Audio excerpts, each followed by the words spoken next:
them. That was almost too easy. Alright, so last time we didn't exactly free tier. This time I think we're going to probably get to it. As we're moving around here.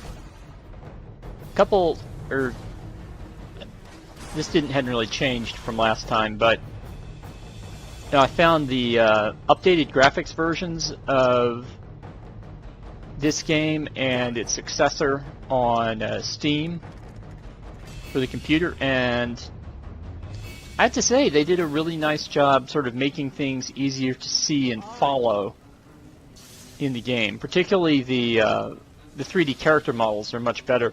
The 2D pictures of everybody didn't particularly go very well. And the updated graphics only sort of accentuated some of the problems with those. And it depends on who the character is, but Black Widow and Vision are downright ugly when you see their 2D character portraits. And yeah, but I did appreciate again the effort that they spent on the 3D models. You know, it was a sale that had to do probably with the release of Infinity War, which, as of this recording, I still have not seen.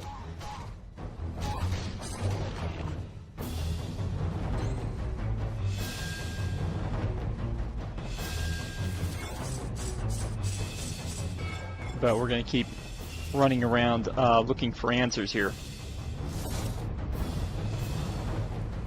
I think last time I stopped off, this has been a few days, but last time I stopped off we were talking about the Venom movie and the idea of sort of introducing Venom without previously introducing Spider-Man to the symbiote. And ultimately I've basically come to terms that I think the idea can work. I mean, it certainly won't make sense to a purist. You know, somebody who kind of grew up with the Spider-Man comics and the symbiote's introduction in those, and it might not even make sense to someone who saw Spider-Man 3, but I think that ultimately it only matters that the symbiote experiences a connection to Peter Parker at some time, in this series of movies. It doesn't really matter that it happened right away or that it happened first. The symbiote in the comics treats Peter Parker kind of like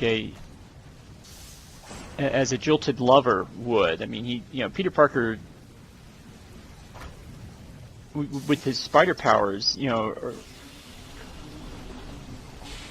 gives the Venom symbiote something he can really attach to, really connect with, and give it abilities that no one else could conceivably have done. And so he's able to. And so the symbiote's hatred of Peter, which is later is basically why he's attracted to Eddie Brock in the first place, comes from that. But the symbiote, all you need for that storyline is you don't have to have Peter wear the black suit first. You just need to have the black suit be aware that he's a superior host to Eddie Brock at some point. I mean, it seems in the Venom movie, since they're doing things from sort of a scientific angle. I mean, we don't know where the Venom symbiote came from in the Venom movie yet. It might be purely a creation of the Life Foundation, in which case it's sort of more of an Ultimate Spider-Man creation of the symbiote.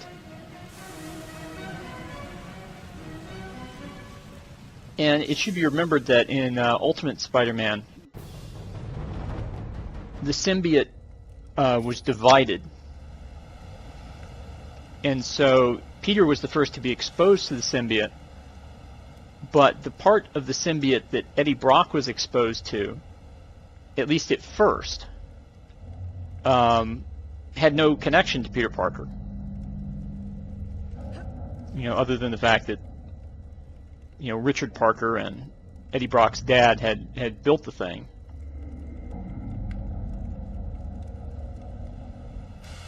You know, it was later when Venom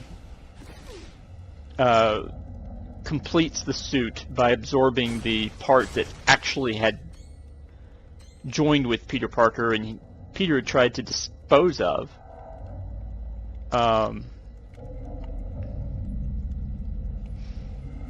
That, you know, that kind of thing comes into play, but it's a different handling of the suit, and it shows that there are more ways to sort of handle the symbiotes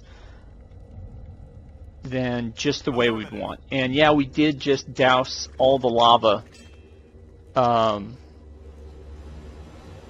underneath Tyr.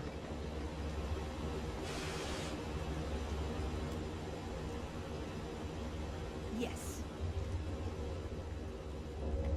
As of this recording, Hawaii is undergoing some volcanic activity that I would thank you and apologize to you. Long have I would say is unusual in its veracity, but not necessarily unexpected, rescuing the gods of Asgard.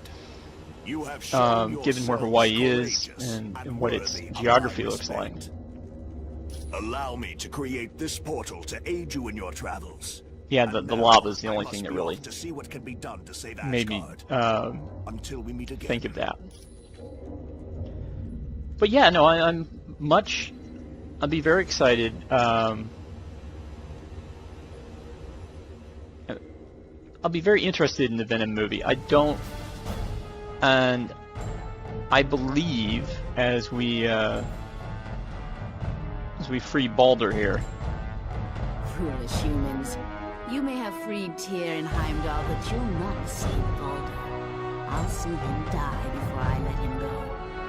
And I would be more than happy to carry Now, out that death sentence. I know I'm jumping around again, but this boss fight can be a little frustrating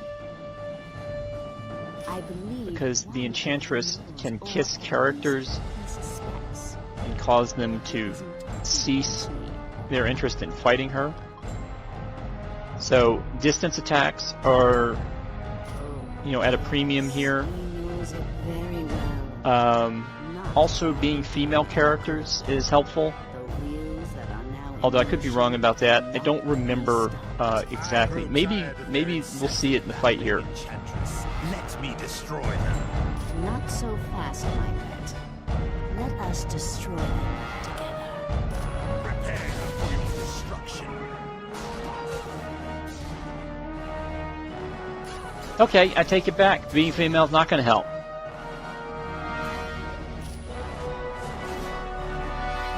So what happens here is the Enchantress will attempt to heal the Executioner. So you really have to go after her first. And unfortunately, we're now in the part of the game where combos are more necessary to get through certain foes. So you have to break Enchantress's hold.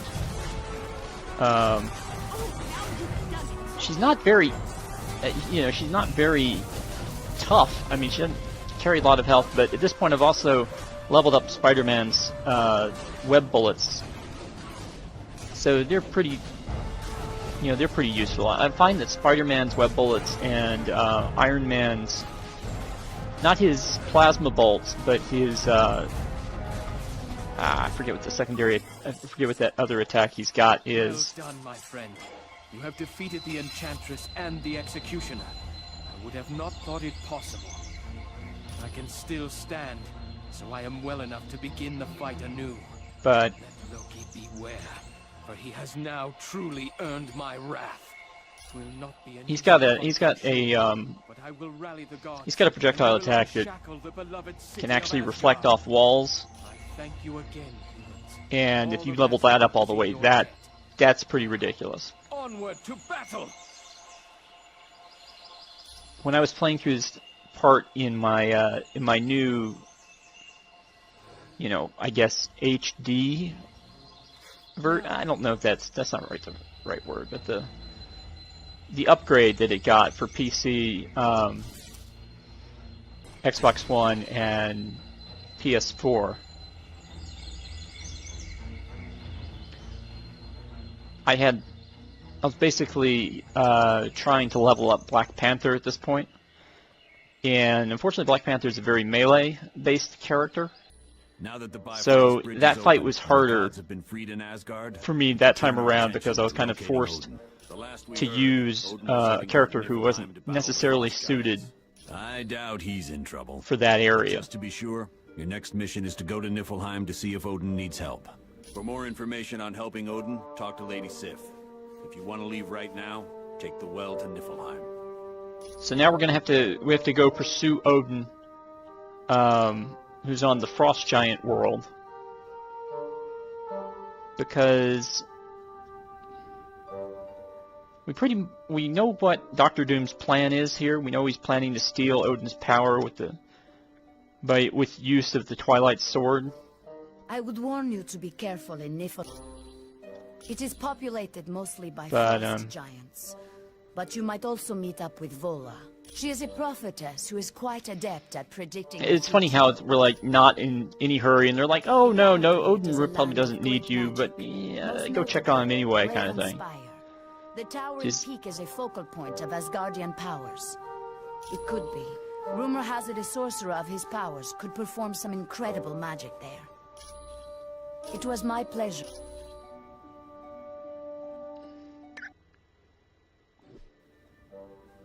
So we're It's good to see you. doing that.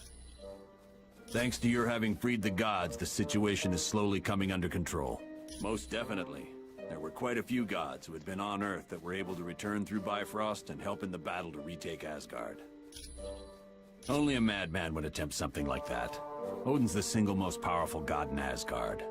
While I appreciate your guessing at Doom's motives, I have top men looking into The other thing you can sort of notice here, we've already defeated a member of the Masters of Evil as far as, people have been appearing in the cutscenes. Greetings and welcome. So we defeated the Enchantress, so we've actually taken down one of the members. Are Ultron, Baron Mordo, and Enchantress. Only very But recently, there you since go, the we still attack have on to deal with Helicarrier, Loki, I believe Ultron, we'll soon and find Baron out his Mordo. ultimate reason for taking up with them. She is a goddess of the Asgard realm, who is considered to be quite powerful. Yeah, and here's a little more Her information, primary magic stuff deals that we with probably mind should have control by means of asked seduction. earlier. Yes. It is said one And of kiss course, from yes, her we will turn ran a into man this a problem. servant. That may explain why her henchman, the Executioner, follows her every whim. He is a mechanical being who's convinced that all biological forms of life are inferior. He was originally created by Hank Pym to be his assistant. Ultron was built to learn I don't really and think that- adapt. Unfortunately, he became fully sentient and rebelled against Dr. Pym. As a part of his evil schemes, So now we get a he little created me. backstory on Vision. Yes, I am a synthezoid created Yeah. by Ultron to be one of his followers. My body was based on the original robotic Human Torch, while my mind is patterned after Wonder Man. I was The original able to Human see the Torch error and of Wonder Ultron's Man philosophy are two characters and I'm not very decided familiar it with. was incorrect. It was Uh, then I joined I think the Wonder Man Avengers. shows up Feel free in to the return. second Marvel Ultimate Alliance game, but not as a playable character, just as a mini-boss. Which is better than Vision. Vision doesn't show up in that second game at all. Not even in his tell us stuff we don't know role from this game. Hid the Destroyer armor. It's an enchanted armor created by Odin that's supposed to activate at Ragnarok. The And I mean, truly unique thing about this is, you don't wear it. And now, we're introduced to the Destroyer armor. When a person comes in contact with the Destroyer, Because we can't run out of leaves his MacGuffins body that and enters maybe the armor. The person's will body enable us to then defeat becomes Doctor Doom and his schemes. And, you know, just like Vision doesn't really have a great role in this game or the next one, Hank Pym is another guy who doesn't really do a lot other than just tell us stuff. Of course, he's the original Ant-Man. So it would have been kind of cool if we could have used him as Ant-Man. And there's a possibility that they were thinking about putting Ant-Man in this game. And the reason I say that is because to unlock Black Panther and Daredevil in this game, you have to collect little action figures, which, by the way, are much easier to spot in the updated graphics versions of this game than they were in this version. I would ask that you travel to Niflheim to see But how Odin the fact that fares. those tiny We have not heard Odin in danger. icons exist Very doubtful. But he could require assistance. suggests to me that they were perhaps playing He has around gone with there to smaller quell an 3D army of models. frost giants who seek And to one of take the full control of that land. obvious things Yes, to me he has you would do taken with smaller Dunmere, 3D models the is, of spear course, of use it heaven. for Ant-Man. It is golden, has 3 prongs, and is made of But I can uru, imagine that Ant-Man the would metal Thor's cause hammer is a made fair of. amount of work to do, because you would need to They are program huge creatures um, native to the frozen land of Niflheim. a moveset for him They have been the enemy of the Asgardian with the gods. large 3D model Though that's the simple same as minded, everybody the else's, frost and then giants you would are also need to cunning and violent. They are do also a extremely moveset for the strong smaller 3D model. and are a match for almost any god. The strongest of them is their leader. And while Ymir. Ant-Man could sort of move the same, He is one of the the oldest you know, creatures the in model all of Asgard, and the very model would have to first frost be giant. adjusted, you know, Being the to first, fit those He movements. differs from his followers. He is covered in frost and is able to generate. And then there's the intense issue of cold. hitboxes, Ymir is also incredibly strong. It was my you know, and pleasure. whether size changing would be something Ant-Man could do at any time, or whether it would be a special power that he'd have to activate. So I can understand why they sort of avoided that, where there are sort of less issues if you're bouncing around, you know, with one of the characters that we're dealing with here that don't have the sort of size shifting issues. Hey, could you go talk to Valkyrie and, you know, see if she's And then one of the interested in game's more getting interesting involved? subplots. Oh, please. If there's one thing You know, I throughout the know, game we've been dealing it's with, women. you know, Jack Hammer here, Weasel, Deadpool's friend, to sort of hack into S.H.I.E.L.D., figure out if the Black Widow's turned on us. And here we get to hear about his interest in the Asgardian hero Valkyrie. And, Interested. Romantic. spoilers, Please. it doesn't go